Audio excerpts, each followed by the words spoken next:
Olá, hoje Eclesiastes capítulo 7. Vamos explicar os versículos mais polêmicos a partir do primeiro verso. Um bom nome é melhor do que um perfume finíssimo, muito caro. Ok, até aqui sabemos que esse nome se refere à sua reputação. De nada vale você utilizar um perfume muito caro. Isso também tem a ver com joias, qualquer coisa que seja cara, se você não tem uma boa reputação. Ainda no mesmo verso, o dia da morte é melhor do que o dia do nascimento. Muitos não entenderão essa passagem, mas o que o rei quer dizer aqui é o seguinte: dois fatos. O primeiro é que vimos nos capítulos anteriores que para o rei, até o momento, viver não fazia sentido. Nada fazia sentido, pois nada durava para sempre. E o ser humano não era recompensado. O viver era apenas trabalhar e sofrer ansiedades e torturas pelo trabalho. Então, um dos motivos dele dizer que a morte é melhor do que o dia do nascimento é esse.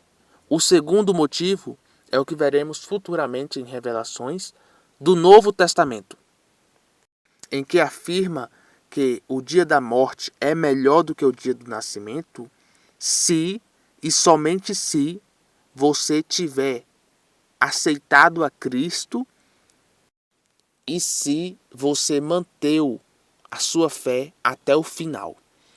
Aí sim, o dia da morte será melhor do que o dia da vida, porque você sairá de uma vida de sofrimento e uma porta se abrirá quando você morre e você irá para o céu, segundo a visão cristã do Novo Testamento.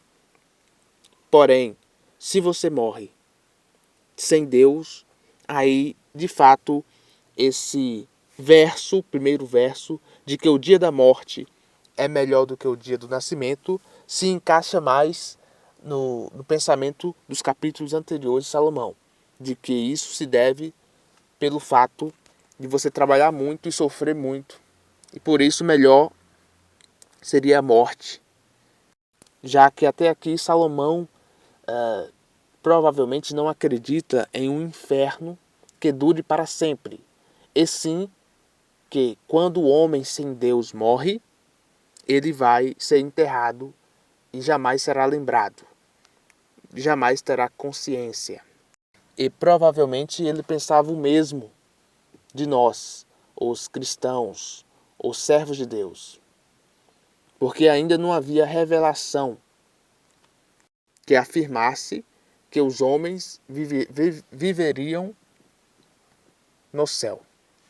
Dando continuidade, é melhor ir a uma casa onde há luto do que a uma casa em festa, pois a morte é o destino de todos.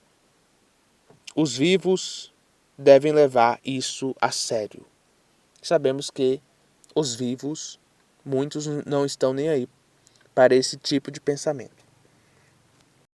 A tristeza é melhor do que o riso, porque o rosto triste melhora o coração. De alguma maneira, a tristeza melhora o coração. Talvez porque nos faça ser mais reflexivos e enxergar a vida da maneira que ela de fato é. Talvez seja isso. No verso 4, o coração do sábio está na casa onde há luto, mas os dos tolos, está na casa da alegria. Ou seja, pessoas que possuem sabedoria, o coração deles, a mente deles, a alma deles, está na casa onde há luto. Mas a das pessoas insensatas, o coração deles estão na casa da alegria. E de nada meditam, de nada refletem. E apenas vivem a vida sem pensar muito nela. Um verso interessantíssimo, verso 7. A opressão transforma o sábio em tolo, e o suborno corrompe o coração. O fim das coisas é melhor do que o seu início, e o paciente é melhor que o orgulhoso. Não permita que a ira domine depressa o seu espírito, pois a ira pertence aos insensatos.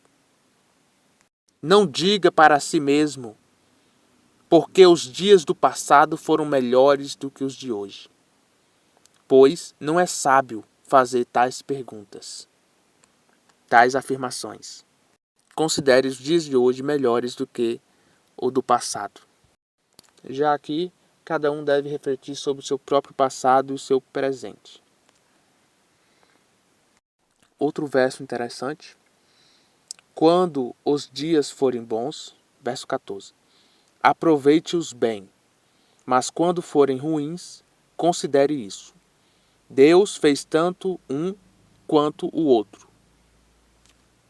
tanto o dia bom quanto o dia ruim, para evitar que o homem descubra qualquer coisa sobre o seu futuro. O porquê de Deus não querer que nós conheçamos o nosso futuro? Fica a questão. Agora, alguns versos polêmicos que dizem o seguinte: não seja excessivamente justo, nem demasiadamente sábio, porque isso iria te destruir. Não seja demasiadamente ímpio e não seja tolo, porque morrer antes do tempo? Pois a explicação dele: quem teme a Deus evitará os extremos. Aqui os extremos seriam, suponhamos, uma pessoa ruim. Se ela for muito, muito ruim, ela está em um extremo. E uma pessoa boa, se ela é muito, muito boa, excessivamente, ela está em outro extremo. Aqui, o rei tenta buscar um equilíbrio. Vale ressaltar que aqui não temos uma ordem divina, pois não foi assim que os apóstolos de Cristo futuramente viveriam. Pelo contrário, Jesus foi o extremo da bondade, o extremo da justiça. Ele não teve medo de nada nem de ninguém.